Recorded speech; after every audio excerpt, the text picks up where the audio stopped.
അവളുദിച്ചൊരു നൂറഴകേ. യൂസഫ് നബിയുടെ കഥ ഖുർആനിൽ വളരെ മനോഹരമായി വിവരിക്കുന്നുണ്ട്. യൂസഫ് നബി ആ സ്വപ്നത്തിൽ സൂര്യനെയും ചന്ദ്രനെയും 11 നക്ഷത്രങ്ങളെയും തനിക്ക് പ്രണമിക്കുന്നതായി കണ്ടു. ഈ സ്വപ്നത്തെക്കുറിച്ച് പിതാവിനോട് പറഞ്ഞപ്പോൾ പിതാവ് ഇതിന്റെ പ്രാധാന്യം മനസ്സിലാക്കുകയും ഈ സ്വപ്നം സഹോദരന്മാരോട് പറയരുതെന്ന് യൂസഫ് നബി അന്നെ ഉപദേശിക്കുകയും ചെയ്തു. യൂസഫ് നബി അബിനന്റെ സ്വപ്നം സഹോദരന്മാർക്ക് അസൂയയുണ്ടാക്കി.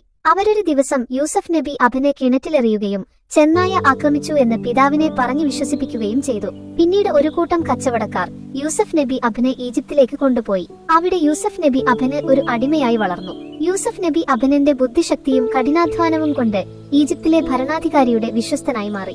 ഒരുപാട് വർഷങ്ങൾക്ക് ശേഷം യൂസഫ് നബി അബിനന്റെ സഹോദരന്മാർ ധാന്യങ്ങൾ വാങ്ങാനായി ഈജിപ്തിലെത്തി. അവിടെ വെച്ച് അവർ യൂസഫ് നബി അബിനെ തിരിച്ചറിഞ്ഞു. യൂസഫ് നബി അവരോട് ക്ഷമിക്കുകയും തന്റെ കുടുംബത്തെ ഈജിപ്തിലേക്ക് ക്ഷണിക്കുകയും ചെയ്തു. ഇതൊരു ചെറിയ കഥയാണ്. യൂസഫ് നബി അറിന്റെ ജീവിതം ഒരുപാട് വെല്ലുവിളികൾ നിറഞ്ഞതായിരുന്നു.